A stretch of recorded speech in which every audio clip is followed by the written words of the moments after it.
Hi, I'm Dr. Matt Matasar. I'm the Chief of Blood Disorders here at the Rutgers Cancer Institute in partnership with RWJBarnabas Health. And I'm here at the 66th Annual ASH Conference in lovely San Diego. And I'm here with my friend and partner, Dr. Andy Evans. Andy, welcome. And I was wondering if we could start by just giving you an opportunity to talk about some of the work that you're presenting here at ASH that you find most impactful. Matt, thanks so much. It's great to be here. It's great to be with the entire Rutgers Cancer Institute and RWJBarnabas Health team. As you know, I have an interest in lymphoma, in particular Hodgkin lymphoma, which we know is a pretty treatable and curable cancer, although like many cancers, there are treatment choices, A. And B, Hodgkin lymphoma has a unique aspect in that most of the patients are younger, in their 20s and 30s. So with a high cure rate, hopefully they're going to live many years and decades beyond. And so unfortunately, sometimes there can be what's called post-acute or late effects due to the treatment, whether chemotherapy, radiation, and even we're going to learn about late effects from checkpoint inhibitors, which are now moving to the front line. So we're really fortunate to co-found a global consortium called Holistic, Hodgkin Lymphoma International Study for Individualized Care. It's hodgkinconsortium.com if you wanted to go to the website. But it's been years in the planning and making. We have a large NCI grant to help subsidize it. But the long story short is, it's literally the world's supply of individual patients and experts contributing to a central database with what's called a common data model and data dictionary. We're talking now north of almost 30,000 Hodgkin lymphoma individual patient cases from pivotal clinical trials as well as prospective registries that are enriched with late effects. And so what we're going to present here, one of our lead statisticians, Dr. Angie Radé at Tufts Medical Center, is going to present on what's called a multi-state model. So you need to build out models to, can we analyze not just the initial efficacy of treatment, but through the healthcare continuum. And so we're really technical stuff that is probably not appropriate for the short interview, but we're really looking forward to that as we galvanize the world around Hodgkin lymphoma. What I love about Holistic is that it takes this very rigorous scientific approach, but really funnels it into how we can best take care of individual patients at the doctor-patient level.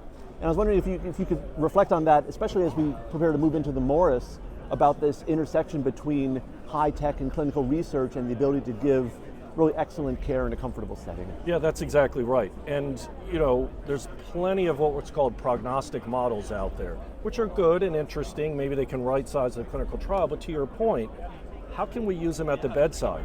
And it's been tough over the years, and so that's why we are taking a very rigorous approach to do what best possible science. But at the end of the day, how do you translate that science? And you just said it, is at the bedside. And we're so fortunate to be moving, hard to believe, Matt, 5 months into the Jack and Cheryl Morris Cancer Center in New Brunswick, New Jersey, as part of the Rutgers Cancer Institute and RWJBarnabas Health, north of a $900 million freestanding cancer pavilion with everything, inpatient, outpatient, surgical suites, PET scans, you name it, it's all there, all ages, pediatric and adult.